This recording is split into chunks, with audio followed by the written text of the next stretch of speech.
All right. So today we are talking about. Good evening. Today we are talking about immunity, right? Now, as we are already aware that immunity is of two types. Okay. Now, now we have two types of immunity, that is innate immunity and acquired immunity. First, we're gonna talk about the innate immunity. Whenever we talk about the innate immunity, that is the immunity which we get from by birth. Okay, it depends upon the genetic makeup of a person. Okay, now we have two types of innate immunity. That also is of four types. The first one is physical barrier. Physical barrier means skin and the mucosa. देखो सबसे पहले क्या होता है, यदि हम कभी भी बात करते हैं इनेट इम्यूनिटी की, तो ये वो इम्यूनिटी होती है जो आपका नॉन स्पेसिफिक होती है, मतलब सबके लिए सेम है, चाहे वो एक बैक्टीरिया हो, वो एक वायरस हो, बैक्टीरिया हो, वायरस हो, कोई पैथोजन हो, कोई फॉरेन बॉडी हो, कोई एंटीजन हो, कोई अलर्जन हो, सभी के लिए क्या होता है, सेम होता है. ठीक है, पर अब हम बात करते हैं यदि आपसे इनेट इम्यूनिटी के बारे में, तो पहला है फिजिकल बैरियर. फिजिकल बैरियर में हमेशा ही सबसे पहला आता है स्किन. ठीक है, किसी भी पैथोजन को अंदर आने नहीं देगा, बॉडी के अंदर एंटर करने नहीं देगा. वो हमेशा क्या चाहेगा, अपने आप को डिफेंस करना चाहेगा. इम्यूनिटी को हम कैसे डिफाइन करते हैं, इम्यूनिटी इज डिफाइंड एज, कैसे डिफाइन करेंगे हम, हमें क्या करना है, अपने आप को प्रोटेक्ट करना है किसी भी फॉरेन एंटीजन से या फिर फॉरेन पैथोजन से. तो वो बॉडी का रिस्पॉन्स है एक तरीके से उस एंटीजन के या उस माइक्रोब के खिलाफ. तो सबसे पहले आती है स्किन. स्किन क्या करती है, उस किसी भी पैथोजन को अंदर आने नहीं देती है, उसे धक्का मार के बाहर निकाल देती है, किसी भी फॉरेन सब्सटेंस को आने नहीं देती है. नेक्स्ट है म्यूकोसा. जैसे हमारी म्यूकस लाइनिंग होती है, GIT की म्यूकस लाइनिंग है, किसी भी पैथोजन को या फॉरेन सब्सटेंस को आने नहीं देगी. ठीक है, उसके बाद यदि कोई पैथोजन है जिसमें इतना पोटेंसी है यानी उसकी इतनी पोटेंट है, वो इतना लीथल है कि उसने क्या है कि फिजिकल बैरियर को जो है क्रॉस कर लिया है. फिजिकल बैरियर को क्रॉस करेगा तो नेक्स्ट उसे सामना करना पड़ेगा फिजियोलॉजिकल बैरियर का. तो हम जो फिजियोलॉजिकल बैरियर है, इसमें किसी भी फिजिकल का क्या मतलब होता है कि हमें किसी केमिकल का यूज़ नहीं करना है, वेरस फिजियोलॉजिकल में हम क्या करते हैं, केमिकल्स का यूज़ करते हैं. जैसे कि आपका HCl हो गया, जो स्टोमक में प्रेजेंट है, that is nothing but the hydrochloric acid. It's such a powerful acid, it is such a powerful acid कि किसी भी माइक्रो ऑर्गेनिज्म का वो खात्मा कर सकता है. राइट. नेक्स्ट है हमारा लाइसोजाइम एंजाइम.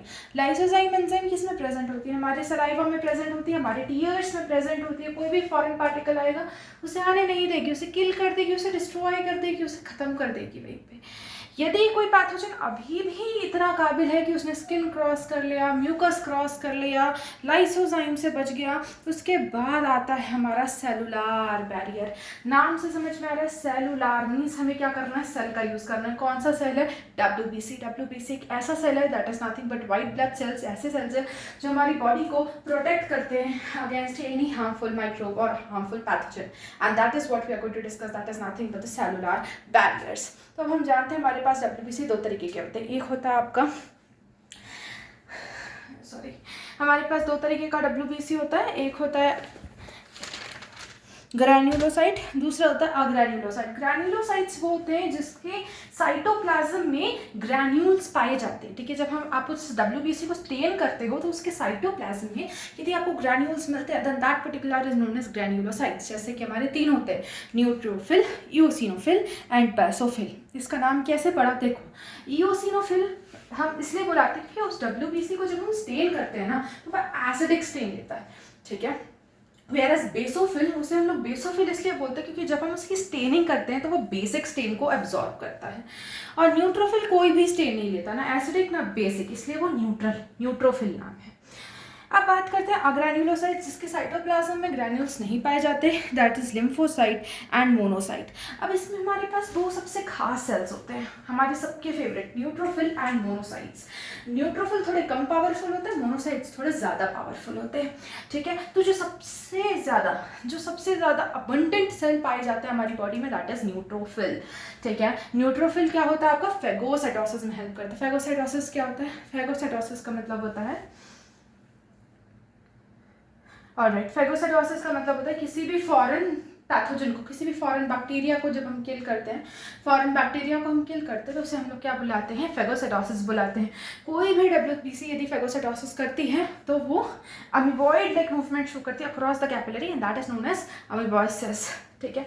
अब आपका न्यूट्रोफिल और मोनोसाइट का तो काम हो गया, दैट इज फेगोसाइटोसिस। हमारा जो ईओसिनोफिल, जो हमारा बेसोफिल है, बेसोफिल का क्या काम होता है? देखो, बेसोफिल में आपका बेसिकली मास्ट सेल्स आते हैं जिसके अंदर हिस्टामिन पाया जाता है। ये हिस्टामिन एलर्जिक रिएक्शंस को कॉज करता है, ठीक है। अब स्टार्ट करते हैं हमारा कुछ नहीं बल्कि इनेट इम्यूनिटी। देखो, सबसे पहले हमने क्या बोला था? न्यूट्रोफिल अबंडेंट में पाया जाता है। Change the colour.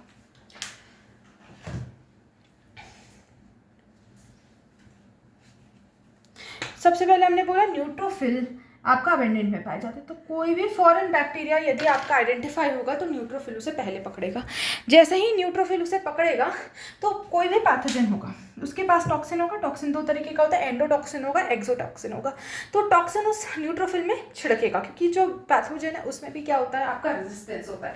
जैसे हमारी बॉडी है, उसमें रेजिस्टेंस है। यदि कोई भी दूसरा पैथोजन आएगा, कोई भी दूसरा बैक्टीरिया आएगा तो क्या करेगा? रेजिस्टेंस शो करेगा, उसे किल करने की कोशिश करेगा। ऐसे ही जब हमारी बॉडी का जो मैकेनिज्म है, जो हमारी बॉडी की सिस्टम्स है, एंजाइम्स है, जब वो बैक्टीरिया को किल करने की कोशिश करेगा तो बैक्टीरिया भी उसे क्या दिखाएगा? रेजिस्टेंस शो करेगा।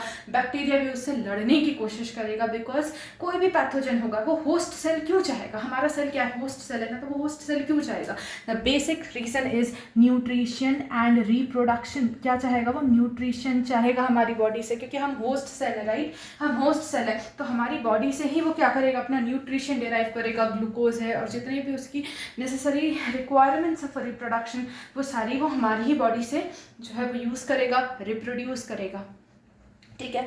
इसीलिए कोई भी होस्ट पैथोजन आएगा वो होस्ट सेल में सिर्फ और सिर्फ न्यूट्रिशन के लिए आता है। और उसके पास ऐसी कई सारी शक्तियाँ होती हैं जिससे वो हमारी एंजाइम से लड़ सके। तो पहले जब न्यूट्रोफिल्स उस पर अटैक करेंगी तो वो न्यूट्रोफिल्स है, वो जो पैथोजन है, वो माइक्रो ऑर्गेनिज्म है, वो लड़ जाएगा। To understand it in little more detail हम बात करते हैं कि हम बात करते हैं एक एग्जाम्पल की, ठीक है। से साल्मोनेला टाइफी। अब हम सब जानते हैं कि एक बैक्टीरिया है साल्मोनेला टाइफी जो टाइफॉइड को कॉज करता है। अब ये साल्मोनेला टाइफी मान लो होस्ट सेल में आता है और अटैक करने की कोशिश करता है। ये होस्ट सेल है, इस होस्ट सेल में अटैक किसने किया? साल्मोनेला टाइफी ने किया। अब है तो ये बैक्टीरियल सेल ना, तो इसमें भी सेल वॉल होगी, इसमें भी आपका मैकेनिज्म होगा सेल से लड़ने के लिए। हाँ, बात है next. Dendritic sales has MHC2 which represents the antigen। इस लाइन का क्या मतलब होता है? So you see, अब न्यूट्रोफिल्स जो हैं ये आपका बैक्टीरिया से नहीं लड़ रही, ठीक है। ये पूरी स्टोरी जो है वो आपको ब्लड वेसल के अंदर चल रही है, right? This is a blood vessel, ठीक है। अब पूरी स्टोरी जो है वो अभी ब्लड वेसल के अंदर चल रही है। ये जो पूरी चीज़ें चल रही है ये कहाँ चल रही है? आपकी ब्लड वेसल में चल रही है, ठीक है। अब क्या होता है? न्यूट्रोफिल ब्लड वेसल में, ब्लड वेसल है, ठीक है। मान लेते हैं एक ब्लड वेसल, इस तरीके से एक ब्लड वेसल है, ठीक है। लंबी सी जो है ये ब्लड वेसल। इस ब्लड वेसल के अंदर न्यूट्रोफिल आया, वो न्यूट्रोफिल मारा गया। नेक्स्ट क्या होता है? जब न्यूट्रोफिल मारने की कोशिश करता है ना, तो पैथोजन के कई सारे जो टुकड़े हैं, जैसे ये साल्मोनेला टाइफी, तो इस पैथोजन को हम एंटीजन बोल सकते हैं। इस एंटीजन के कई सारे टुकड़े ये डेंड्राइटिक सेल के ऊपर चला जाता है, ठीक है। अब डेंड्राइटिक सेल का मैं यदि रिप्रेजेंटेशन बनाऊँ, ठीक है, कुछ मैंने ऐसा बना दिया है, ठीक है। अब इस डेंड्राइटिक सेल में क्या होता है? एक स्पेशल प्रोटीन होता है। This protein is known as MHC, that is nothing but major histocompatibility complex, ठीक है। ये MHC क्या होता है? Major histocompatibility complex. कोई भी सेल है आपकी बॉडी की, any cell, any tissue, say any tissue of your body, उसके पास पाया जाता है MHC1। पर जो आपके इम्यूनिटी के सेल्स होते हैं, जैसे कि आपका neutrophil, lymphocytes, B cell, T cell, आपका मास्ट सेल, डेंड्राइटिक सेल, जो भी ऐसे सेल्स होते हैं जो आपके इम्यून रिस्पॉन्स में हेल्प करते हैं, कोई भी ऐसा सेल जो आपके इम्यून रिस्पॉन्स में हेल्प करता है, उसके पास पाया जाता है MHC2। मैं दोबारा रिपीट करते हैं MHC का कॉन्सेप्ट। देखो, MHC क्या होता है? Nothing but major histocompatibility complex, right. अब ये जो मेजर हिस्टोकम्पैटिबिलिटी कॉम्प्लेक्स है ये दो तरीके का होता है, MHC1 एंड MHC2, ठीक है। ये जो हमारा MHC1 होता है, ये MHC1 सारे सेल्स में पाया जाता है, बॉडी के जितने भी सेल्स होता है, राइट फ्रॉम किडनी, लिवर, सारे सेल्स में पाया जाता है। वेयरएज जो आपके सेल्स होते हैं इम्यून रिस्पॉन्स के, जैसे कि न्यूट्रोफिल्स, मोनोसाइट्स, उन सब में क्या पाया जाता है? MHC2 पाया जाता है। अब इस MHC2 की क्या ज़रूरत है? MHC2 की ये ज़रूरत है क्योंकि जब ये हायर सेल्स यानी कि मोनोसाइट, ठीक है, उसमें ज़्यादा शक्ति है ना फेगोसाइटोसिस करने की। जब ये हायर सेल को रिप्रेजेंट करेगा, इसका सीनियर को जब ये रिप्रेजेंट करेगा, तो सीनियर कैसे पहचानेगा कि ये इसी के ग्रुप के बॉडी के सेल हैं। तो बॉडी के सेल को आइडेंटिफाई करने के लिए उसके पास कोई आईडी प्रूफ तो होना चाहिए ना, उन्हें कैसे मालूम चलेगा कि बॉडी का सेल है या फॉरेन सेल है। यदि यही जो रिप्रेजेंट करने गया है, ठीक है, हमारा एक सेल है जिसका नाम है डेंड्राइटिक सेल, यदि ये डेंड्राइटिक सेल गया है एंटीजन को प्रेजेंट करने मोनोसाइट्स के पास, मोनोसाइट्स ने नहीं रिकॉग्नाइज किया कि ये बॉडी का सेल है, तो क्या होगा, फॉरेन सेल पहचानेगा और उसे ही किल कर देगा। तो ये जानने के लिए कि वो बॉडी का ही सेल है, उसे कोई हार्म नहीं होना चाहिए, तो उसके पास एक आइडेंटिटी होती है, that is nothing but the MHC2 protein. जब वो क्योंकि वो खुद MHC2 है ना, जो हमारा मोनोसाइट है वो खुद MHC2 है, तो जब वो देखता है कि हाँ मैं भी MHC2 हूँ, ये भी MHC2 है, दोनों MHC2 आपस में पहचान लेते हैं और वो एंटीजन किसको दे देते हैं, टी सेल को दे देते हैं। ठीक है, ये किसको दे देते हैं, टी सेल को दे देते हैं। अब टी, यहाँ पे टी का मतलब क्या है, टी का मतलब क्या है, कॉमन सेंस, थाइमस है। ठीक है, अब ये जो टी सेल्स हैं, ये इसमें से कई सारे टी सेल, क्योंकि ब्लड वेसल है ना, ब्लड वेसल में एक टी सेल तो नहीं होगा फॉर श्योर, कई सारे सेल्स होंगे। टी सेल्स मतलब एन नंबर ऑफ सेल्स होंगे यहाँ पर। ठीक है, कोई हो जो आपका हर एक टी सेल, अब एक बात मेरी ध्यान से सुन लो, हर इम्यून सिस्टम का हर एक सेल, इम्यून सिस्टम का हर एक सेल बहुत बहुत बहुत बहुत ज़्यादा स्पेसिफिक होता है, हाईली स्पेसिफिक होता है एक पर्टिकुलर एंटीजन के लिए। एक पर्टिकुलर एंटीबॉडी होती है, एक पर्टिकुलर एंटीजन के लिए एक पर्टिकुलर टी सेल होता है। ठीक है, जैसे कि मान लो ये मैंने एग्जांपल दिया साल्मोनेला टाइफी का, तो सिर्फ एक टी सेल होगा जो साल्मोनेला टाइफी को पहचान पाएगा, सिर्फ एक सेल होगा जो साल्मोनेला टाइफी को पहचान पाएगा। बाकी और ऐसा नहीं बोल रहे एक ही होंगे, कई होंगे, कोई होगा जो माइकोबैक्टीरियम को कैच कर सकता है, कोई होगा प्लाज्मोडियम के खिलाफ लड़ सकता है, कोई होगा जो आपका किसी दूसरे एंटीजन के खिलाफ लड़ सकता है। राइट, हमारे पास एक दो तो नहीं होता, कोई होगा जो विब्रियो कोलेरिया के खिलाफ लड़ेगा, कोई विब्रियो कोलेरिया के खिलाफ लड़ेगा, कोई वुचरेरिया के खिलाफ लड़ेगा, कोई प्लाज्मोडियम के खिलाफ लड़ेगा, कोई आपका किसी दूसरे एंटीजन के खिलाफ लड़ेंगे। तो ऐसे कई सारे टी सेल्स ऑलरेडी प्रेजेंट होते हैं बॉडी में जो दूसरे एंटीजन को रिकॉग्नाइज कर सकते हैं।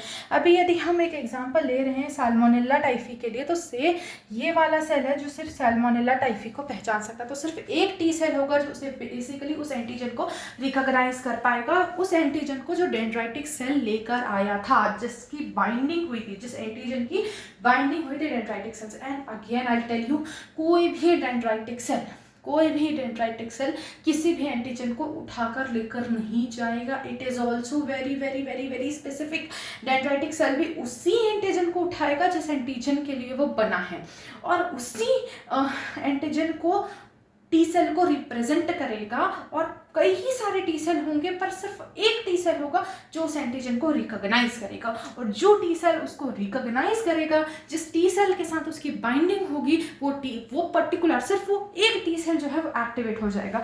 अब ये वाला जो टी सेल है ये रैपिडली मल्टीप्लाई होगा और उसकी इतनी कॉपीज बन जाएंगी, आपका नंबर जो है काफ़ी ज़्यादा बूस्ट कर जाएगा।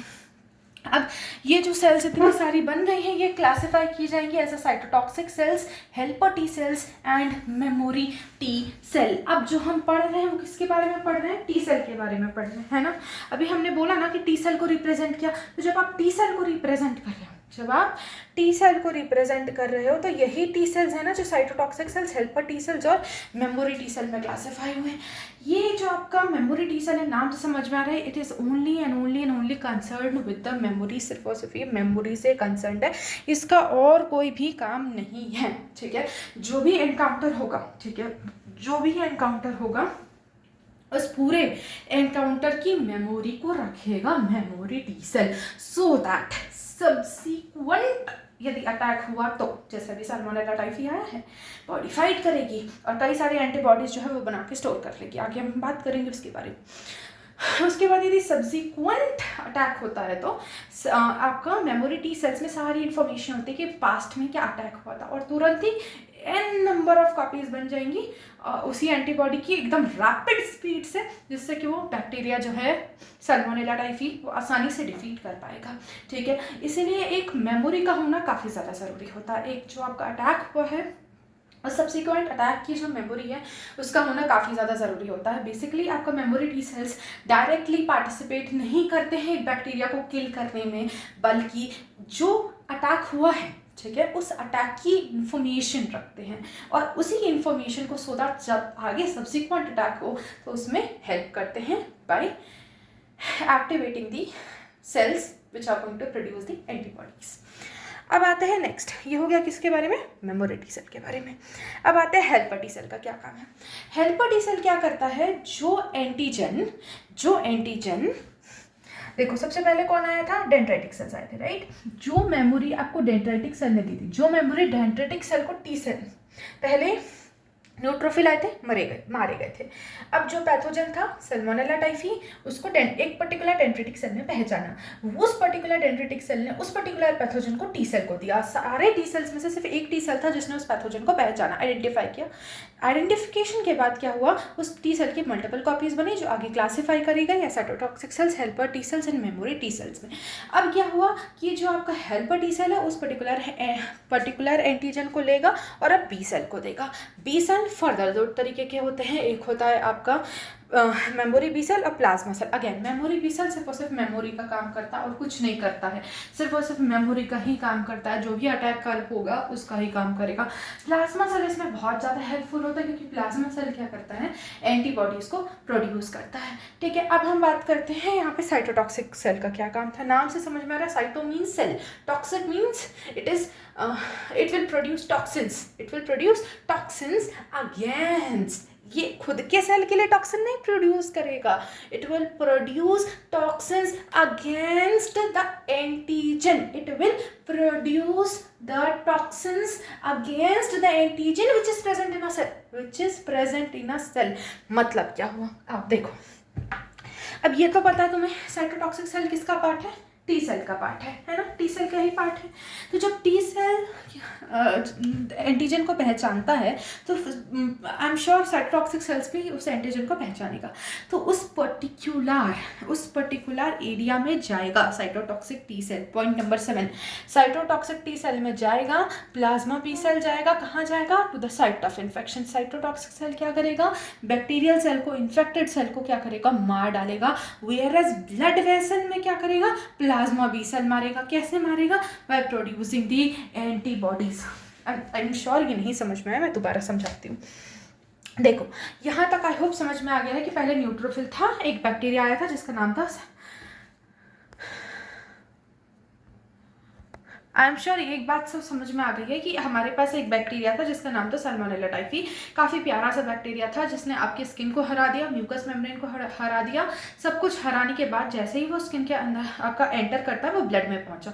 ब्लड में जैसे ही पहुंचा तो ब्लड वेसल आया, ब्लड वेसल में आपके न्यूट्रोफिल्स सारी घूम रही थी, सर्कुलेट कर रही थी सर्कुलेशन में, ठीक है। जैसे ही न्यूट्रोफिल सर्कुलेट कर रही थी, इंस्पेक्ट कर रही थी, उन्हें जैसे ही फॉरेन एंटीजन का पता चला, काफ़ी सारी न्यूट्रोफिल्स आई और लड़ने की उन्होंने कोशिश की है, ठीक है। जब न्यूट्रोफिल्स लड़ने की कोशिश करती है तो वो देखती हैं कि जो आपका पैथोजन है वो रेजिस्टेंस शो करता है और टॉक्सिन्स को प्रोड्यूस करता है, जिससे न्यूट्रोफिल की डेथ हो जाती है।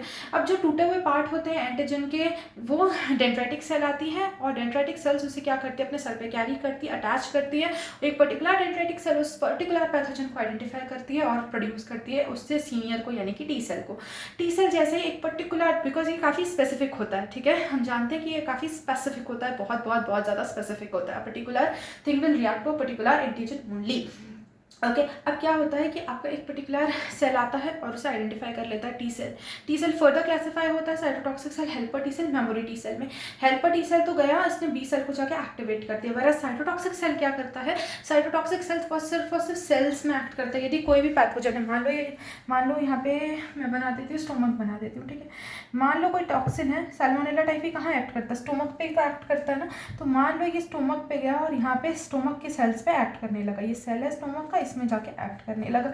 तो जैसे ही साइटोटॉक्सिक सेल को पता चलेगा, साइटोटॉक्सिक सेल क्या करेगा, सेल के अंदर घुसेगा और इन सेल्स के अंदर से बैक्टीरिया को मारना शुरू कर देगा और जो टॉक्सिन्स रिलीज किए थे उसे भी न्यूट्रलाइज करने की कोशिश करेगा। तो बेसिकली साइटोटॉक्सिक सेल क्या करेगा, सेल के अंदर घुस के मारेगा बैक्टीरिया को, ठीक है। जैसे कि तुम्हारे घरों के अंदर घुस के कोई मारता है ना, वैसे ही हरकत होने वाली है कि सेल के अंदर घुस के मारेगा।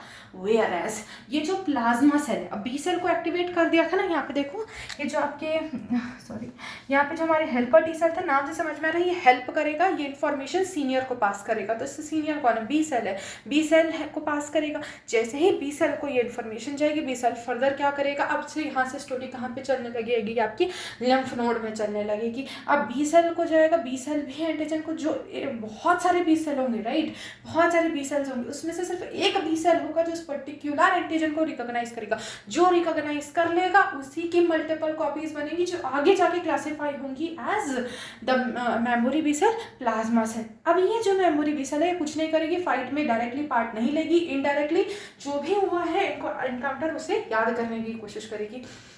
और जो प्लाज्मा सेल है ये सर्कुलेशन में किल करेगा। साइटोटॉक्सिक सेल सेल के अंदर घुस के मार रहा था, ये सर्कुलेशन में किल करेगा। मतलब ये ब्लड वेसल है, ब्लड वेसल में यदि कोई भी पैथोजन है जो सेल के अंदर नहीं गया है, ठीक है, मान लो यही है साल्मोनेला टाइफी जो आपका घूम रहा है, ब्लड में घूम रहा है, तो ब्लड के अंदर जो घूम रहा है ना, उसी एंटीजन के अगेंस्ट क्या करेगी, एक पर्टिकुलर एंटीबॉडी को प्रोड्यूस करेगी। हम जानते हैं जो आपका एंटीबॉडी होती है एक पर्टिकुलर एंटीजन के अगेंस्ट ही बनाई जा सकती है। कोई ऐसा होता है, बाई शेप होता है ऐसा, ठीक है, ये इस तरीके से एंटीबॉडी को प्रोड्यूस करेगी। अब ये एंटीबॉडी क्या करेगी, उस पर्टिकुलर एंटीजन के अगेंस्ट बहुत सारी नंबर ऑफ एंटीबॉडीज़ बन जाएगी। अब मैं एक बात बताना चाहूँगी एंटीबॉडी के लिए, एंटीबॉडीज़ जो होती हैं आपका एक स्पेसिफिक के लिए होती हैं, और इसका जो मेन काम होता है वो होता है अग्लूटिनेशन, ऑप्सोनाइजेशन, न्यूट्रलाइजेशन। इसका मतलब क्या होता है? अग्लूटिनेशन का मतलब ये होता है बेटा क्लम्पिंग, ठीक है, किसी भी चीज़ को आप इमोबिलाइज करते हो ना, इमोबिलाइज करते हो मतलब तुम्हें मालूम है कि ये बैक्टीरिया जो है वो ब्लड वेसल में ऐसे ही घूम रहा है, तो ये एंटीबॉडी क्या करती है, इसे ऐसे करके पकड़ लेती है, वाई शेप की होती है ना, ये इस तरीके से पकड़ लेती है, ठीक है, इसे इमोबिलाइज कर लेती है। क्यों इमोबिलाइज कर लेती है? सो दैट कि ये जो बैक्टीरिया है ये ब्लड वेसल से सेल के अंदर में ना जाए, उसको जहाँ पर है वहीं पर ही उसको रोक लेती है, so that further infection cause ना कर सके, ठीक है। अब इसने क्या किया, इसने फर्दर इन्फेक्शन को बढ़ने से रोक दिया, ठीक है। अग्लूटिनेशन का मतलब समझ में, अग्लूटिनेशन का मतलब होता है जितना भी बैक्टीरिया ब्लड वेसल में प्रेजेंट है उसे क्या किया है, इमोबिलाइज कर लिया। इमोबिलाइज कर लिया मतलब पकड़ लिया है, so that to prevent the further spread of infection, to further infection को बढ़ने से रोक देता है। ऑप्सोनाइजेशन का क्या मतलब होता है, ऑप्शन से कोट करना, ठीक है, ऑप्शन से कोट करना। ऑप्शंस क्या होते हैं, बेसिकली एक तरीके के केमिकल होते हैं जो आपने इसके ऊपर लगाने होने हैं। अब देखो ये ब्लड वेसल में ये सारे आपने साल्मोनेला टाइफी बैक्टीरिया को इमोबिलाइज कर लिया था, है ना। अब इसके ऊपर क्या करेंगे, इसके ऊपर कोटिंग लगाएंगे। किस चीज़ की कोटिंग लगाएंगे, ऑप्शंस की, यानी कि केमिकल की कोटिंग लगाएंगे। ये केमिकल हम क्यों लगा रहे हैं, ये केमिकल हम इसीलिए लगा रहे हैं सो दैट, अब बेसिकली अब हमें मोनोसाइट्स को बुलाना है कि आओ मोनोसाइट्स करो तुम फैगोसाइटोसिस। तो अब मोनोसाइट्स को हम दावत दे रहे हैं कि यहाँ पे टेस्टी बैक्टीरिया प्रेजेंट है, जल्दी से आओ और फैगोसाइटोसिस करो, क्योंकि न्यूट्रोफिल तो मर गए, किसी काम के नहीं थे। पर यदि मोनोसाइट से काम करवाना है तो monocytes is very very powerful, it can kill the cells, ठीक है। तो इसीलिए उस पैथोजन को हम क्या करते हैं, आपका अग्लूटिनेट करने के बाद, अग्लूटिनेट मीन्स क्लम्पिंग, इमोबिलाइजेशन करने के बाद ऑप्शन से कोटिंग करते हैं, मोनोसाइट्स को बुलाते हैं। तो मोनोसाइट्स क्या करते हैं, फेगोसाइटोसिस करते हैं, किल करते हैं। एंड फेगोसाइटोसिस अगेन वो बहुत लंबी स्टेप होती है कि कैसे करते हैं, ठीक है। एक बार में कोई भी चीज़ जो है वो किल नहीं होती है, it's a step, it's a series of step, जहाँ पे पहले ऑक्सीडेशन होगा, सुपर रेडिकल बनेगा, सुपर ऑक्साइड बनेगा, वो ऑक्साइड फिर कोई केमिकल को रिलीज करेगा। It's a series of step की फेगोसाइटोसिस कैसे होती है। इट्स जस्ट दैट कि मोनोसाइट्स होते हैं जो रिस्पॉन्सिबल होते हैं करने के। उसके बाद आता है न्यूट्रलाइजेशन, क्योंकि यहाँ पर देखो जैसे मैंने बोला था इसके लिए साइटोटॉक्सिक सेल के लिए, सेल को ये इसने पूरा किल कर दिया, क्योंकि सेल में क्या भर गया था, टॉक्सिन भर गया था साल्मोनेला टाइफी का, इसलिए उस सेल को किल करना पड़ा। ऐसे ही जब आपका ब्लड वेसल में जो साल्मोनेला टाइफी प्रेजेंट था, जो आपका बैक्टीरिया पैथोजन माइक्रोब प्रेजेंट था, उसने डेफिनेटली किसी ना किसी का तरह का टॉक्सिन छोड़ा होगा, आइदर एंडोटॉक्सिन और एक्सोटॉक्सिन, किसी ना टाइप का टॉक्सिन छोड़ा होगा। तो उस टॉक्सिन को न्यूट्रलाइज करने के लिए, उस टॉक्सिन के इफेक्ट को एंटी करने करने के लिए, उस टॉक्सिन के इफेक्ट को रिवर्स करने के लिए एंटीबॉडी क्या करती है, एक और इम्पॉर्टेंट रोल प्ले करती है जिसको हम लोग बोलते हैं न्यूट्रलाइजेशन। तो किसको न्यूट्रलाइज करना है, उस टॉक्सिन को जो उस माइक्रोब ने छोड़ा था। यदि आपका माइक्रोब है, उसने टॉक्सिन को छोड़ा है, तो उस टॉक्सिन को क्या करना होगा, न्यूट्रलाइज करना होगा, and that is what is neutralisation is. अब बात करते हैं, हमारे पास 5 तरीके की एंटीबॉडीज होती हैं, ठीक है। सबसे लार्जेस्ट एंटीबॉडी होती है IgD। IG का मतलब क्या होता है, इम्यूनोग्लोब्यूलिन, ठीक है। यहाँ पे जो D लिखा है ना, इसका मतलब क्या, IgD। ये सबसे लार्जेस्ट एंटीबॉडी होती है, इम्यूनोग्लोब्यूलिन D। अब इस इम्यूनोग्लोब्यूलिन D का फंक्शन क्या होता है, it activates the B cell. अब हम जानते हैं B सेल को किसने एक्टिवेट किया था, इसने, आपके हेल्पर टी सेल ने। तो हेल्पर टी सेल और IgD, रिपीट करती हूँ, हेल्पर टी सेल और IgD ये दोनों मिलके क्या करते हैं, एक्टिवेट करते हैं बी सेल को। बेसिकली आपका हेल्पर टी सेल ही होता है जो आपकी बी सेल को एक्टिवेट करता है, पर डायरेक्टली और इनडायरेक्टली IgD भी करता है, ठीक है। IgD also plays a very important role in activating the B cell. उसके बाद हम बात करते हैं IgE की। IG सबसे लार्जेस्ट कौन था, D। उससे छोटा कौन होता है, E। IG मतलब इम्यूनोग्लोब्यूलिन। तो ये E क्या करता है, बेसिकली आपकी किसी भी एलर्जिक रिएक्शन में, किसी भी एलर्जी होती है, कोई भी एलर्जी होती है, तो उस एलर्जिक रिएक्शन में हेल्प करता है। कैसे हेल्प करता है, आपके कुछ सेल्स होते हैं जिसको आप बोलते हो मास्ट सेल। उस मास्ट सेल के अंदर एक केमिकल भरा रहता है जिसको आप लोग बोलते हो सेरोटोनिन, हिस्टामिन। तो उसे क्या करता है, उसे रिलीज करा देता है IgE, जिस वजह से क्या होती है, रेडनेस होती है, स्वॉलिंग होती है, इचिंग होती है। क्यों होती है, हिस्टामिन की वजह से होती है। जब एलर्जी ज़्यादा हो जाती है तो हमें क्या लेना होता है, एंटी हिस्टामिन, क्योंकि ये जो आपका मास्ट सेल है, मान लो यहाँ पे आपका मास्ट सेल है, ठीक है। इस मास्ट सेल में केमिकल भरा हुआ जिसको आप बोलते हैं हिस्टामिन, सेरोटोनिन। तो ये जो IgE होता है, ये इसको ब्रेक कर देते हैं मास्ट सेल को, तो ये हिस्टामिन रिलीज हो जाते हैं और यही कॉज करवाते हैं आपका इचिंग, रेडनेस, स्वेलिंग, ये सब, ठीक है। जितना भी आपका साइन होता है ना एलर्जी का, वो हिस्टामिन की वजह से ही होता है। इसीलिए जब सीवियर केसेस हो जाते हैं तो हमें क्या लेना होता है, एंटी हिस्टामिन लेना होता है to relieve the symptoms of allergy. Next, third से छोटी और कौन आती है, नेक्स्ट एंटीबॉडी आती है IgM। बेसिकली आपका प्राइमरी इम्यून रिस्पॉन्स में हेल्प करता है, ठीक है। प्राइमरी इम्यून रिस्पॉन्स में हेल्प करती है। नेक्स्ट होती है हमारी IgA बेसिकली हेल्प करती है हमारी इम्यूनिटी में। देखो क्या होता है, कभी भी हम बोलते हैं ना न्यूबॉर्न बेबी है तो उसे हमेशा बोलते हैं कि फर्स्ट 6 मंथ उसे कुछ बाहर का नहीं खाना चाहिए, उसे सिर्फ बेबी मदर का मिल्क पीना चाहिए। क्यों उसे मदर का मिल्क पीना चाहिए, क्योंकि उसमें क्या प्रेजेंट होता है, कोलेस्ट्रॉम प्रेजेंट होता है। ये कोलेस्ट्रॉम क्या होता है, बेसिकली इसमें सारी एंटीबॉडीज प्रेजेंट होती है। जो मदर मिल्क होता है, मदर मिल्क में क्या प्रेजेंट होता है, कोलेस्ट्रॉम प्रेजेंट होता है, जिसमें सारी की सारी एंटीबॉडीज होती हैं जो आपके बेबी को प्रोटेक्ट करती है अगेंस्ट हार्मफुल एंटीजेंस। वो एंटीबॉडीज बेसिकली आपकी रेडीमेड एंटीबॉडीज प्रोवाइड करती हैं बेबी को इन्फेक्शन से लड़ने के लिए। इसलिए IgA बहुत इंपॉर्टेंट रोल प्ले करता है इम्यूनिटी में। मैं रिपीट करती हूँ ऐसे, IgA क्या होता है कि आपका जो कोलेस्ट्रॉम होता है, मतलब जो मदर का मिल्क होता है, उसमें क्या प्रेजेंट होता है, IgA एंटीबॉडी प्रेजेंट होती है जो आपके सारे के सारे इन्फेक्शन से लड़ने में हेल्प करती है, क्योंकि आपका नेचुरली उसमें एंटीबॉडीज प्रेजेंट होती हैं, IgA एंटीबॉडी प्रेजेंट होती है। नेक्स्ट आता है IgG, ये सबसे स्मॉलेस्ट एंटीबॉडी होती है, ठीक है। मैंने इसे DEMAG, दिमाग, इसे मैंने डिसेंडिंग ऑर्डर में रखा हुआ है, मतलब सबसे लार्जेस्ट IgD होती है और सबसे स्मॉलेस्ट IgG होती है, इम्यूनोग्लोब्यूलिन G। सिर्फ यही एक आपकी एंटीबॉडी होती है जो क्रॉस कर सकती है प्लेसेंटा को। सिर्फ यही एक एंटीबॉडी होती है जो क्रॉस कर सकती है प्लेसेंटा को, और ये बहुत ही इंपॉर्टेंट रोल प्ले करती है सेकेंडरी इम्यून रिस्पॉन्स में, ठीक है। सेकेंडरी इम्यून रिस्पॉन्स में प्ले करती है।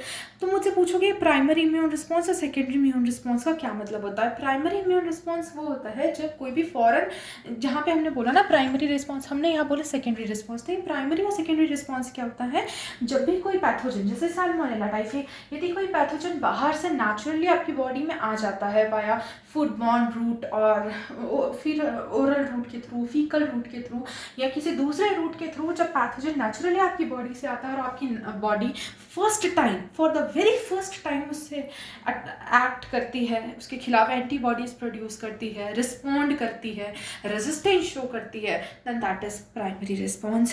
पर सेकेंडरी रिस्पॉन्स को हम लोग एनामेस्टिक रिस्पॉन्स भी बोलते हैं, बिकॉज यहाँ पे जब आपकी बॉडी में कोई बाहर से पैथोजन आता है, जैसे साल्मोनेला टाइफी अगेन, जब दोबारा से वही पैथोजन आता है, then your body shows a secondary response, क्योंकि वो पैथोजन पहले ही आ चुका है, इट्स अ सब्सिक्वेंट अटैक।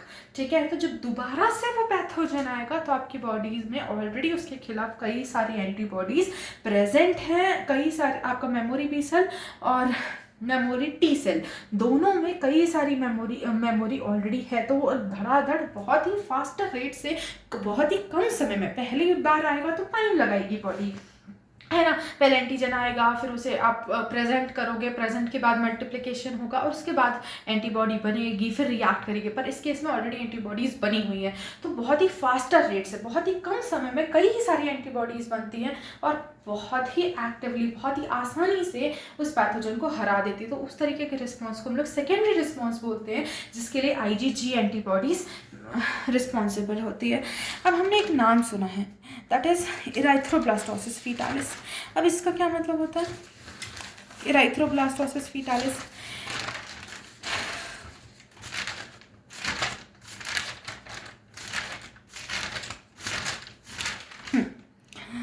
क्या लगता है इराइथ्रोब्लास्टोसिस फीटालिस में कौन सी इम्यूनिटी है? देखो, पहले हमें ये समझना पड़ेगा कि हमारे पास दो सेल थे, एक टी सेल था, एक बी सेल था। यहाँ तक कोई दिक्कत नहीं है ना। ये जो टी सेल है ना, ये सेल के मैंने 10 बार बता दिया अब तक, साइटोटॉक्सिक सेल। साइटो मतलब सेल, टॉक्सिक मतलब टॉक्सिन। तो एक ऐसा सेल होता है, ये साइटोटॉक्सिक सेल्स वो होते हैं जो आपके सेल के अंदर घुस के आपका टॉक्सिन सेल के अंदर घुस के क्या करता है, बैक्टीरिया को मारता है और उसके टॉक्सिन के इफेक्ट को रिवर्स करता है।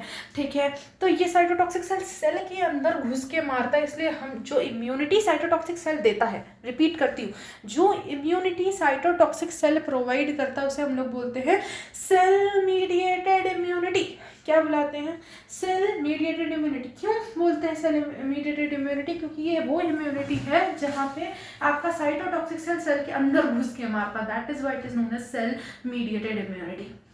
वेयर एज आपका जो बी सेल है, ये बी सेल क्या कर रहा है, ये ब्लड वेसल के अंदर घुस के मार रहा है। प्लाज्मा सेल है ना बेसिकली, तो प्लाज्मा सेल क्या कर रहा है, ये आपका ब्लड वेसल में मार रहा है, तो इसे हम लोग क्या बोलते हैं, ह्यूमोरल इम्यूनिटी। तो cell mediated immunity is provided by T cell, क्योंकि cytotoxic cell is a part of T cell, right.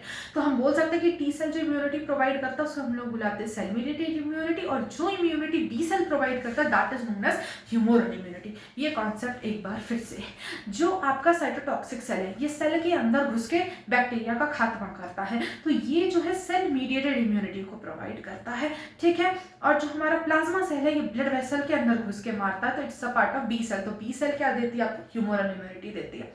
अब एक कॉन्सेप्ट आता है जिसको हम लोग बोलते हैं इराइथ्रोब्लास्टोसिस फीटालिस। सो इराइथ्रोब्लास्टोसिस में क्या होता है कि जो आपकी मदर है, ठीक है, अब हम जानते हैं कि हमारे जो आरबीसी उसकी सरफेस में कई सारे प्रोटीन्स प्रेजेंट होते हैं। प्रोटीन में कई बार आपका RH प्रोटीन प्रेजेंट होता है, आपके RH प्रोटीन प्रेजेंट होता है, हम लोग बोलते हैं RH पॉजिटिव। यदि वो प्रोटीन प्रेजेंट नहीं है हम बोलते हैं RH नेगेटिव। अब यदि फादर RH पॉजिटिव है, मदर RH नेगेटिव है, तो आपका फर्स्ट प्रेगनेंसी के टाइम क्या होगा, जो RH पॉजिटिव ब्लड है, RH पॉजिटिव है फादर का, वो मदर में आ जाएगा। मदर तो नेगेटिव है, तो वो जो प्रोटीन है वो प्रोटीन इसके लिए मदर की बॉडी के लिए एंटीजन का काम करते हैं। पापा के पास जो ब्लड था उसमें वो प्रोटीन प्रेजेंट था, राइट।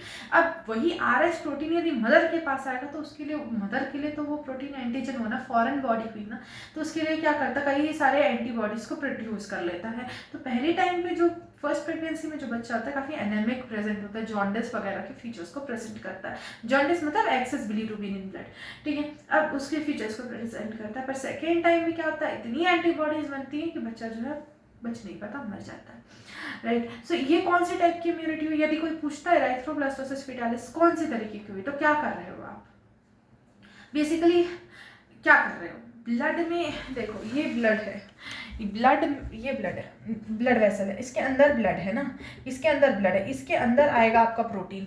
तो ब्लड में प्रेजेंट है तो कौन मारेगा? ब्लड की चीज को कौन मारता है? Plasma cell.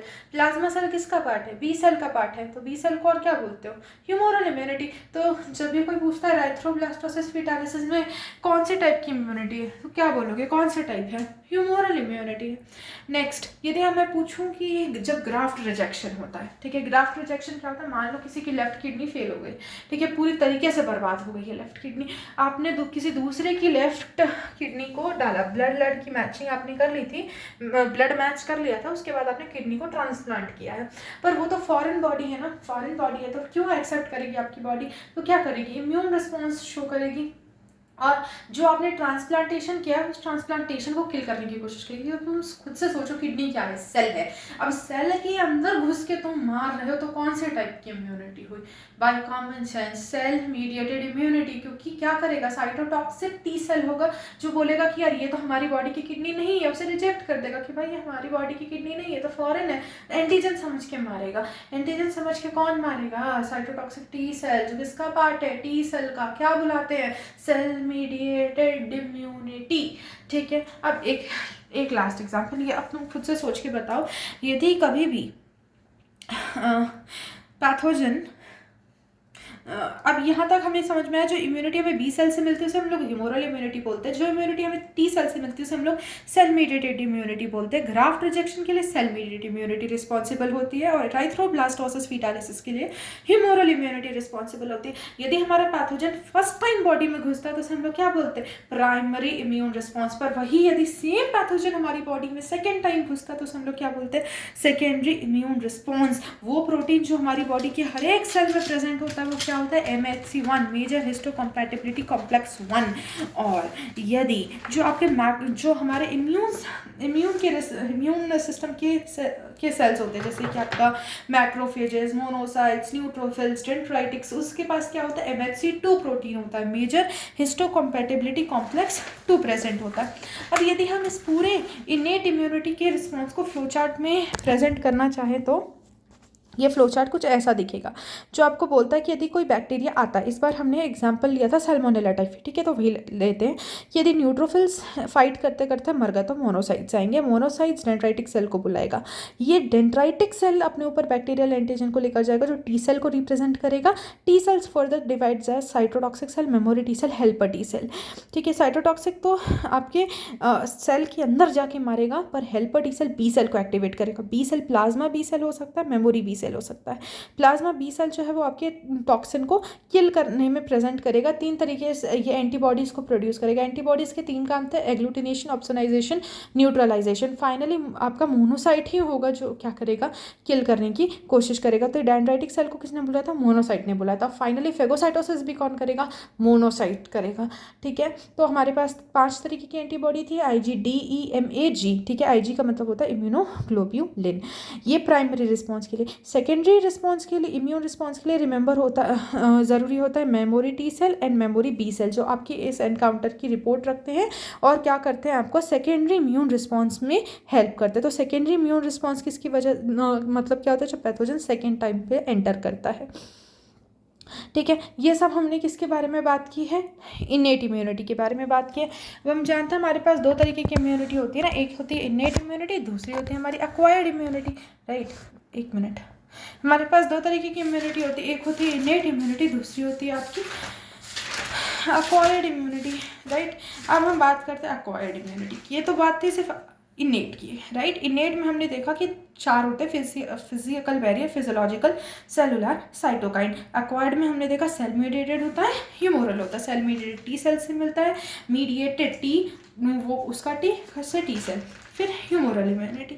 उसके बाद हम बात कर लेते हैं, ये तो हो गया। अब हम आते हैं नेक्स्ट में, that is your cytokine barrier. Cytokine barrier क्या होता है? जब भी कोई आपका वायरस इन्फेक्टेड सेल होता है, ये सिर्फ और सिर्फ वायरस इन्फेक्टेड के लिए होता है। राइट, कोई भी वायरस इन्फेक्टेड सेल है, जैसे कि मैं एक इन्फेक्शन का नाम ले लेती हूँ, चिकन पॉक्स, राइट, या फिर more famous is HIV, human immunodeficiency virus. ठीक है, तो ये वायरस क्या करता है? वायरस इन्फेक्टेड सेल्स एक फैक्टर को रिलीज करता है, प्रोटीन या एक केमिकल को रिलीज करता है, जिसे हम लोग बोलते हैं इंटरफेरॉन। ठीक है, ये इंटरफेरॉन क्या करता है, बगल वाले सेल को, एडजेसेंट सेल को जाके टारगेट करता है और उसे रेजिस्टेंट बनाता है दूसरे उस वायरस के अगेंस्ट में, ठीक है।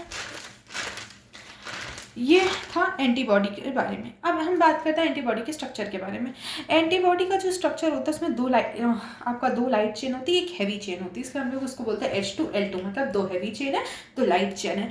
जो आपका वेरिएबल पार्ट होता है, नीचे वाला पार्ट तो वाई वाला जो चीज़ होती है वो कॉन्स्टेंट होती है, पर जो ऊपर वाला पार्ट होता है वो वेरिएबल होता है, मतलब डिफरेंट पैथोजन के, क्यों हमने बोला हाईली स्पेसिफिक, क्योंकि डिफरेंट पैथोजन के लिए डिफरेंट वेरिएबल पार्ट होता है, और उसी वेरिएबल पार्ट में क्या होता है, एंटीजन बाइंडिंग साइट होता है। पर्टिकुलर एंटीजन उसी पर्टिकुलर पार्ट, वेरिएबल पार्ट से अटैच हो सकता है, ठीक है। एक पर्टिकुलर वेरिएबल पार्ट होता है, उस वेरिएबल पार्ट से वही एंटीजन जाके एंटीजन बाइंडिंग साइट पे बाइंड कर सकता है, और बाकी जो 2 हैवी चेन थी, जो लाइट चेन है, वो आपस में जुड़ी हुई होती है वाया डाइसल्फाइड बॉन्ड्स।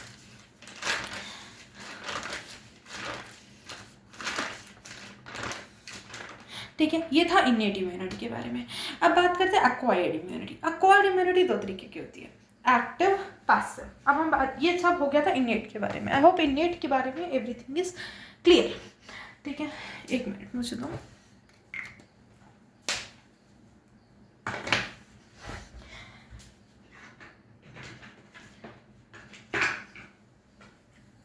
देखो अभी तक हमने क्या बोला है, एक बार अपन फिर से देख लेते हैं। इम्यूनिटी 2 तरीके की होती है, इनेट, एक्वायर्ड, ठीक है। इनेट फिर 2 तरीके की थी, अब हमने देख लिया था ना, इनेट भी आपकी 2 तरीके की थी, क्या क्या, सेल मीडिएटेड। सेल मीडिएटेड कौन देता है, टी सेल। दूसरी कौन थी, ह्यूमोरल। ह्यूमोरल भी कौन देता है आपका, टी सेल। 2 तरीके का रिस्पॉन्स था, प्राइमरी रिस्पॉन्स जो फर्स्ट टाइम होता है पैथोजन के आने से, सेकेंडरी रिस्पॉन्स। प्राइमरी रिस्पॉन्स के लिए कौन सी एंटीबॉडी रिस्पॉन्सिबल थी, IgM, और सेकेंडरी रिस्पॉन्स के लिए IgG रिस्पॉन्सिबल थी। तो यहाँ तक था आपके इम्यूनिटी के बारे में, इनेट इम्यूनिटी के बारे में। 2 होती है, सेल मीडिएटेड और humoral immunity. Cell mediated T cell देता है और आपका ह्यूमोरल बी सेल देता है। प्राइमरी रिस्पॉन्स होता है, सेकेंडरी रिस्पॉन्स होता है। इसमें हमने इराइथ्रोब्लास्टोसिस, फीटालिसिस और ग्राफ्ट रिजेक्शन के बारे में भी बात की है, ठीक है। एक बार यदि हमें दोबारा समझना तो हम दोबारा भी समझ सकते हैं, किसी को नहीं समझ आया है तो कोई दिक्कत नहीं है। इराइथ्रोब्लास्टोसिस, फीटालिसिस, देखिए इसमें फीटस की डेथ हो जाती है। क्या होता है, यदि फादर का ब्लड ग्रुप मान लो A पॉजिटिव है, ठीक है, मदर का ग्रुप A नेगेटिव है, ठीक है, तो इसमें इसकी RBC के सरफेस में प्रोटीन प्रेजेंट थे, ठीक है, RH प्रोटीन जो थे वो प्रेजेंट थे, ठीक है। तो फादर RH पॉजिटिव है, ये मदर जो है वो RH नेगेटिव है।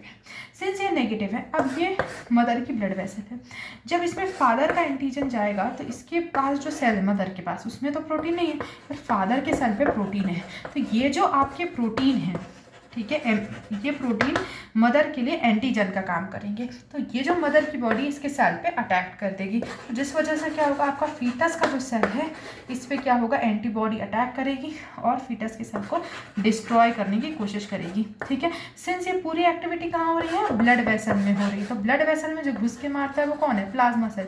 प्लाज्मा सेल किसका पार्ट है, बी सेल का। तो बी सेल कौन सी इम्यूनिटी देती है, ह्यूमोरल इम्यूनिटी देती है। इसीलिए आपका इराइथ्रोब्लास्टोसिस फीटालिसिस में कौन सी immunity responsible, humoral immunity responsible है। और वहीं मैं बात करूं ग्राफ्ट रिजेक्शन में। ग्राफ्ट रिजेक्शन में क्या होता है, ऑर्गन ट्रांसप्लांट हुआ, ठीक है, ऑर्गन ट्रांसप्लांट हुआ। अब इस ऑर्गन में आपका, मैंने बताया था कोई भी बॉडी है तो उसमें क्या होगा, MHC1 प्रोटीन होगा। तो इसके पास MHC1, याद रखना, हर इंडिविजुअल में अपना अपना MHC1 होता है। हर एक इंडिविजुअल में MHC1 अलग अलग तरीके का होगा।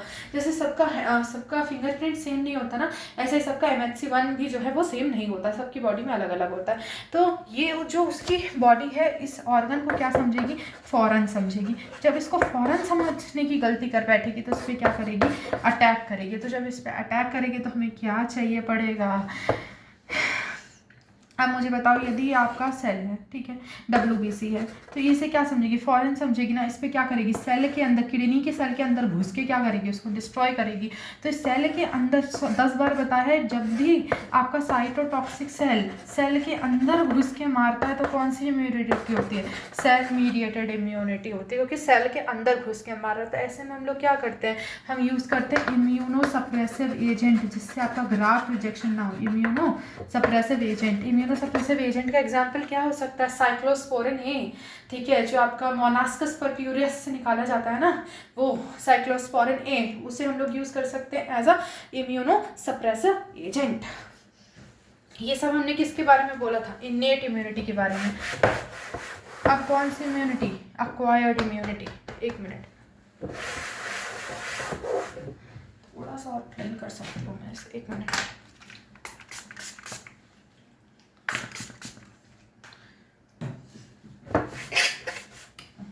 से क्यों कर रही हूँ,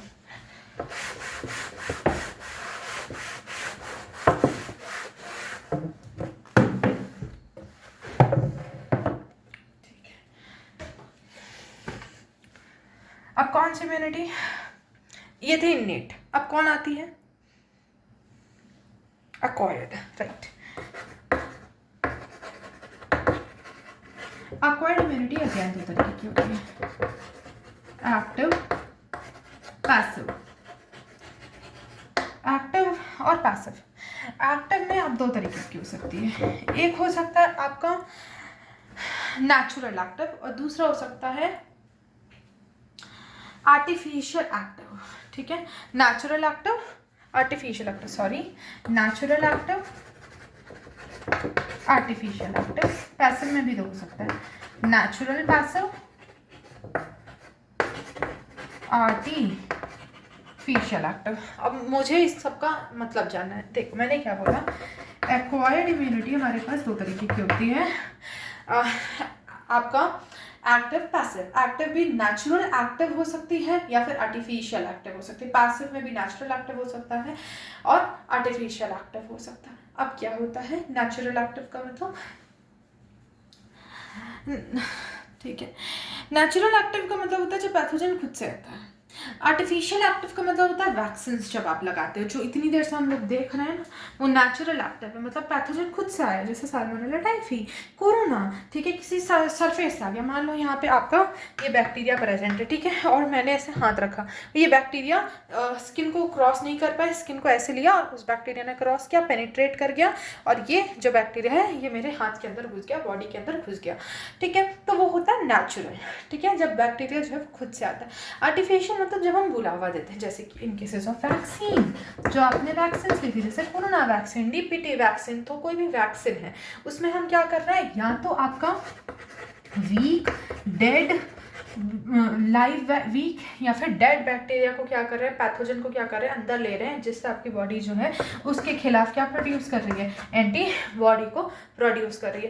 पैसिव में नेचुरल हो सकता है, आर्टिफिशियल हो सकता है। नेचुरल कैसे होता है, अभी मैंने 2 मिनट पहले एग्जांपल बताया था कोलेस्ट्रम के बारे में, नीचे स्पेस नहीं है, कोलेस्ट्रम के बारे में। कोलेस्ट्रम क्या होता है, जो बेबी का मतलब मदर का जो मिल्क होता है उसे हम लोग क्या बोलते हैं, कोलेस्ट्रम। उसमें कौन सी बॉडी पाई जाती है, नेचुरल एंटीबॉडी होती है, IgA एंटीबॉडी होती है, बताया था मैंने, तो वो नेचुरल का एग्जाम्पल। आर्टिफिशियल का एग्जाम्पल क्या है, जब आप रेडीमेड एंटीबॉडीज बाहर से लेते हो, जैसे इन केसेस ऑफ आपका स्नेक बाइट।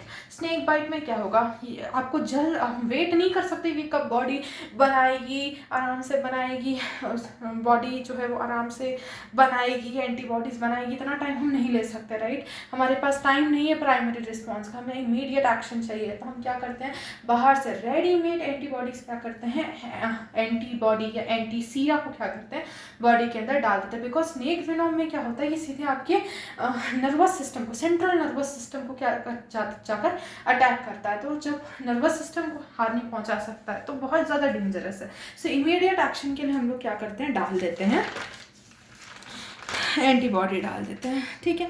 अब हमारे पास क्या होता है इम्यून सिस्टम में, अब हम बात करते हैं इम्यून रिस्पॉन्स के बारे में। ये था इम्यून सिस्टम के बारे में कि आपके पास इनेट इम्यूनिटी थी, एक्वायर्ड इम्यूनिटी। इनेट में आपके पास सेल मीडिएटेड था, सेल मीडिएटेड इम्यूनिटी थी और ह्यूमोरल इम्यूनिटी थी, ठीक है। अब हम बात कर रहे हैं एक्वायर्ड इम्यूनिटी में एक्टिव था, पैसिव था। एक्टिव में नेचुरल एक्टिव है, आर्टिफिशियल एक्टिव है। पैसिव में नेचुरल एक्टिव, आर्टिफिशियल एक्टिव है।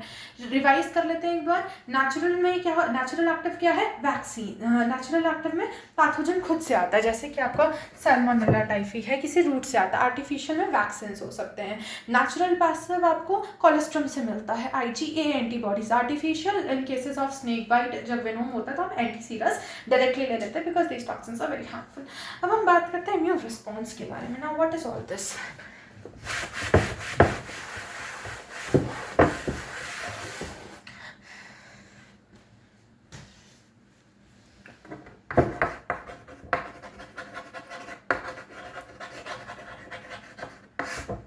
किसी भी इंडिविजुअल की बॉडी है, किसी भी इंडिविजुअल की बॉडी होगी, यदि जितना रिस्पॉन्स रिक्वायर्ड है, कोई भी बैक्टीरिया है, जितना रिस्पॉन्स रिक्वायर्ड है, यदि उतना रिस्पॉन्स वो प्रोड्यूस करे, मान लो कोई बैक्टीरिया आया है तो रिस्पॉन्स तो ज़रूरी है ना उससे लड़ने के लिए, उससे रेजिस्टेंस शो करने के लिए। कोई भी बैक्टीरिया आएगा, आप शांति से नहीं बैठोगे ना, रेजिस्टेंस शो करोगे ना, ये नॉर्मल रिस्पॉन्स है। पर यदि आपका इम्यून सिस्टम वीक है, शिट यार, यदि आपका इम्यून सिस्टम जो है वो वीक है, ठीक है, इम्यून सिस्टम वीक है तो क्या करेगा, प्रॉपर रिस्पॉन्स नहीं शो करेगा, ठीक है। यदि हमारा इम्यून सिस्टम वीक है तो ये प्रॉपर रिस्पॉन्स शो नहीं करेगा, तो उस केसेस में क्या हो जाएगा, इन्फेक्शन हो जाएगा। पर यदि इम्यून सिस्टम ने कम रिस्पॉन्स किया था, यदि आपका इम्यून सिस्टम ज़्यादा रिस्पॉन्ड करे तो क्या हो जाता है, एलर्जी हो जाती है, ऑटो इम्यून डिसीज। अब अपन इन दो तीन चीज़ों के बारे में डिस्कस करते हैं। जैसे कि आपका एड्स है, ठीक है, हम सब ने ये नाम सुना हुआ है, acquired immunodeficiency syndrome, AIDS में क्या होता है, बेसिकली आपका इम्यून सिस्टम पे अटैक करता है, इम्यून सिस्टम को इतना वीक बना देता है कि कोई भी दूसरा इन्फेक्शन होगा, इतना छोटा कफ जैसा इन्फेक्शन भी होगा ना, जैसे कफ, ये जो आपका कॉमन कोल्ड होता है, कफ होता है, कौन सा वायरस करता है, रेट्रोवायरसेस। कौन सा वायरस करता है, रेट्रोवायरस करता है, राइट। तो छोटा सा इन्फेक्शन भी क्या होगा, वो हफ्तों तक चलेगा, महीनों तक चलेगा बेसिकली, ठीक है। तो ये आपके इम्यून सिस्टम पे अटैक करता है, इम्यून सिस्टम को काफ़ी वीक कर देता है। एक तो होता है आपका नॉर्मल इम्यून सिस्टम, जो नॉर्मल इंडिविजुअल में होता है। दूसरा होता है आपके इम्यून सिस्टम को वीक कर दिया जाता है, कोई भी इन्फेक्शन है, जैसे कि एड्स है, किसी भी आपके इन्फेक्शन से आपके इम्यून सिस्टम को क्या कर दिया है, वीक कर दिया गया। और तीसरा होता है आपका जब इम्यून सिस्टम ज़रूरत से ज़्यादा रिएक्ट करता है, हाइपर सेंसिटिव हो जाता है। क्या हो जाता है, हाइपर सेंसिटिव हो जाता है। हाइपर सेंसिटिव हो जाता है का क्या मतलब होता है, जैसे कोई इंसान है जिसमें आपका थोड़ा सा डस्ट एरिया में गया, ठीक है, रूरल एरिया था, डस्ट एरिया में गया, तो जब वो डस्ट एरिया में गया तो छोटी सी बात थी ना कि भाई डस्ट एरिया में था तो क्या होना चाहिए था, थोड़ा सा कफ होना चाहिए था और थोड़ा सा रिएक्शन होना चाहिए था, कफ वगैरह होना चाहिए था, बाकी सब तो नॉर्मल बात सी थी। पर यदि किसी का इम्यून सिस्टम हाइपर एक्टिव है, हाइपर सेंसिटिव है, उसे थोड़ी सी भी धूल क्या लगती है, बहुत ज़्यादा लगती है, यदि ऐसा इम्यून सिस्टम है तो क्या करेगा, ब्रोंकियोल्स को इमीडिएटली कंस्ट्रक्ट कर देगा सो दैट कोई भी धूल जो है वो जा ना सके। अब यदि आपके ब्रोंकियोल्स कंस्ट्रक्ट होंगे तो क्या होगा, ब्रोंकियोल्स कंस्ट्रक्ट होंगे तो क्या होगा, सांस नहीं ले पाएंगे, राइट, ब्रीथिंग प्रॉब्लम हो जाएगी, and that is what is known as asthma, ठीक है। दैट इज हाइपर, कई लोग होते हैं ना जो बोलते हैं मुझे तो एलर्जी है डस्ट से। एलर्जी है डस्ट से इसका क्या मतलब है, थोड़ी सी भी डस्ट होगी तो उसका इम्यून सिस्टम हाइपर रिएक्ट करेगा, इतना ज़्यादा रिएक्ट करेगा कि ब्रोंकियल्स को क्लोज कर देगा, बहुत ज़्यादा खांसी होगी, बहुत ज़्यादा कफ होगा, ज़रूरत से ज़्यादा रिस्पॉन्स शो करना होता है वो, ठीक है, दैट इज एलर्जी। कई लोग होते हैं बोलते हैं पॉलन ग्रेन से एलर्जी है, तो जिस सब्सटेंस से एलर्जी उसे हम लोग क्या बुलाते हैं, क्या बुलाते हैं, जिससे एलर्जी होती है उसे क्या बुलाते हैं, एलर्जेन। क्या बुलाते हैं, एलर्जेन बुलाते हैं। जिसे एलर्जी है वो हम जो इम्यून सिस्टम का हाइपर सेंसिटिविटी, हाइपर रिएक्शन है, ज़रूरत से ज़्यादा रिस्पॉन्स है, that is known as allergy. But जो सब्सटेंस एलर्जी को कॉज करता है उसे हम लोग बोलते हैं allergen, like dust particles, like pollen grain. यदि कोई इंडिविजुअल है जहाँ पे एलर्जिन पॉलन ग्रेन है, तो पहली बार तो जैसे सनफ्लावर, कई लोगों को होता है सनफ्लावर से आपका जो है वो सनफ्लावर के पॉलन ग्रेन से एलर्जी होती है। तो ये होता क्या बेसिकली, पहली बार में तो ऐसा नहीं होता ना। पहली बार कोई भी आप उसे टच करते हो, आपकी बॉडी में आता है वो एलर्जन आता है, जैसे कि आपका पॉलन ग्रेन आता है, तो बी सेल्स उसे पहले रिकॉग्नाइज कर लेते हैं, एंटीबॉडी कौन सी एंटीबॉडी बनी, तुम बताओ मुझे। यदि मैं बोल रही हूँ एलर्जी है तो बताओ कौन सी एंटीबॉडी बननी चाहिए। फॉर श्योर IgE, ये मैंने बताया था IgE ही होता है जो एलर्जी से रिलेटेड होता है। तो कोई भी ऐसी चीज़ आएगी जैसे पॉलन ग्रेन आएगा, पहली बार आएगा तो IgE एंटीबॉडी बनेगी, ये एलर्जी के खिलाफ बन गया IgE एंटीबॉडी। दोबारा जब वो इंसान जाएगा सनफ्लावर के पास, पॉलन ग्रेन के पास, तो इतनी ज़्यादा एलर्जी हो जाएगी क्योंकि IgE को पहले से खबर थी कि हमें सनफ्लावर के पॉलन ग्रेन आएगा तो हमें हाइपर सेंसिटिविटी करानी है, इतने एंटीबॉडीज रिलीज हो जाएंगे जिसकी ज़रूरत भी नहीं थी। पर क्या कर सकते हैं, कई सारे IgE एंटीबॉडीज रिलीज हो जाएंगे क्योंकि यही है जो रिस्पॉन्सिबल इन्फेक्शन के खिलाफ लड़ने के लिए, जैसा मैंने बताया है, ये IgE एंटीबॉडी क्या करेगा, इसके ये सेल है, ठीक है, इस सेल में ये मास्ट सेल बुलाते हैं, ये सेल है इसको मास्ट सेल बुलाते हैं, इसके अंदर हिस्टामिन भरा हुआ, तो इस सेल को रप्चर करेंगे और इसका जो हिस्टामिन है, सेरोटोनिन है, ये चारों तरफ रिलीज हो जाएगा और इन्फ्लामेशन को कॉज करेगा। इन्फ्लामेशन मतलब आपका रेडनेस, स्वेलिंग, इचिंग, पेन, और फिर क्या लेना पड़ेगा, फिर लेना पड़ेगा एंटी हिस्टामिन। कई लोगों को साबुदाने से भी एलर्जी होती है, वो भी क्या आपको उसके लिए भी फिर एलर्जी की मेडिसिन लेनी पड़ती है। तो कोई भी चीज़ है ये फर्स्ट टाइम में इतना रिस्पॉन्स शो नहीं करती, पर सेकेंड जब दोबारा आएगा, सब्सिक्वेंट एनकाउंटर होगा, तो सब्सिक्वेंट में दोबारा आने से ये क्या करेगा, हाइपर एलर्जिक रिएक्शन को कॉज कर देगा, क्योंकि उसके उस पर्टिकुलर एंटीजन के खिलाफ उस पर्टिकुलर एंटीबॉडीज लार्ज नंबर में पहले से ही प्रोड्यूस है। And I am again telling, ये बहुत ही ज़्यादा स्पेसिफिक होता है, बहुत ही ज़्यादा स्पेसिफिक होता है। यहाँ पे इसकी खासियत ही होती है स्पेसिफिसिटी। क्या होती है इसकी खासियत, स्पेसिफिसिटी होती है इसकी खासियत। अब मैंने बात की थी ऑटो इम्यून डिसऑर्डर की। ये ऑटो इम्यून डिसऑर्डर क्या होता है,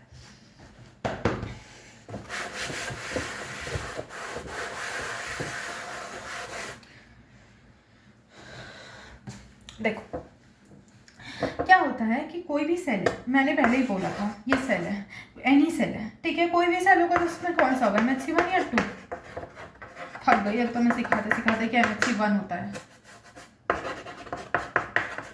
ठीक है, ये MHC1 होता है, ठीक है। अब कोई आपका इम्यून सिस्टम का सेल है, से T सेल है, तो इसमें क्या प्रेजेंट होगा, प्रोटीन MHC2। हर सेल में अपना अपना प्रोटीन प्रेजेंट है, राइट। अब यदि आपकी बॉडी का जो सेल है, आपकी बॉडी का बेसिकली WBC है, ये खुद के MHC को या तो रिकॉग्नाइज नहीं कर पा रहा है या फिर इसके MHC में कोई दिक्कत आ गई है, उस केस में जो आपका WBC है ये खुद के सेल को, बॉडी के वायेबल सेल को, फंक्शनल सेल को, I should say functional cell को क्या करने लगता है, फॉरेन सेल समझने लगता है, पैथोजन समझने लगता है, उसी के खिलाफ एंटीबॉडी प्रोड्यूस करने लगता है और उसे किल करने लगता है। उसी को हम लोग बोलते हैं auto immune disorder. Auto immune, ये एड्स नहीं है, हाँ, कई लोग इसे इतना समझ लें, auto immune disorder. Auto immune disorder मतलब ऑटो मतलब खुद से, इम्यून का मतलब क्या होता है, आपका पहले भी बोला है जो रेजिस्टेंस शो किया जाता है फॉरेन पैथोजन के खिलाफ में, ठीक है। तो ये ऑटो इम्यून डिसऑर्डर क्या होता है, एक तरीके का डिसऑर्डर होता है जिसमें जो खुद की बॉडी के सेल्स है, जो खुद की बॉडी का WBC है, वो खुद के सेल्फ वायेबल सेल को किल करने लगता है, जो उसमें हार्म भी नहीं, जैसे कैंसर सेल है, कैंसर सेल तो देखो हार्म पहुंचाता है ना, कैंसर सेल्स हार्म पहुंचाते हैं। पर ये जो वाइएबल सेल है, नॉर्मल बॉडी के फंक्शनल सेल है, इस सेल ने इसका क्या बिगाड़ा था? हाँ, ये फंक्शनल सेल है ना, यदि इस फंक्शनल सेल को किल कर देगा WBC, तो उसे हम लोग बोलेंगे ऑटो इम्यून डिसऑर्डर। एग्जाम्पल क्या हो सकता है इसका? पहला हो सकता था सोराइसिस, ये एक तरीके की स्किन डिसीज होती है सोराइसिस। दूसरा होता है रूमेटॉइड आर्थराइटिस, उसमें क्या होता है कि मान लो ये नी जॉइंट है, ठीक है, नी जॉइंट में आपका क्या होता है? कैप्सूल प्रेजेंट होता है, इसमें बेसिकली इसमें फ्लूइड होता है फ्रिक्शन को अवॉइड करने के लिए, ठीक है। तो इसके जो कैप्सूल को है, इसको क्या करता जाता है और जाके अटैक करने लगता है, जिससे जोड़ों में क्या होता है? दर्द होने लगता है, पेन होने लगता है, क्योंकि उसने खुद के सेल को मार दिया भाई। रूमेटॉइड आर्थराइटिस, आर्थराइटिस मतलब पेन इन जॉइंट्स, आर्थराइटिस मतलब pain and inflammation in joints. Rheumatoid arthritis is a type of autoimmune disorder, और इसमें क्या होता है? पेन होता है, इन्फ्लामेशन होता है जॉइंट्स का, typically knee joint and your toe joint. तो ये हमने किसके बारे में पढ़ा? ये इम्यून सिस्टम के इम्यून रिस्पॉन्स के बारे में पढ़ा कि कोई भी इन्फेक्शन होता है तो बॉडी क्या करती है? उससे लड़ने की कोशिश करती है, ज़रूरत से ज़्यादा है तो एलर्जी करती है। और यदि डिफ्रेंशिएट नहीं कर पाए बॉडी कि कौन सा खुद का सेल है, कौन सा फॉरेन सेल है, कौन सा पैथोजन है, यदि डिफ्रेंशिएशन की कैपेबिलिटी लॉस्ट हो जाती है, then it is known as autoimmune disorder. Example is psoriasis and rheumatoid arthritis. ठीक है, this is all about immune system. Thank you so much, bye.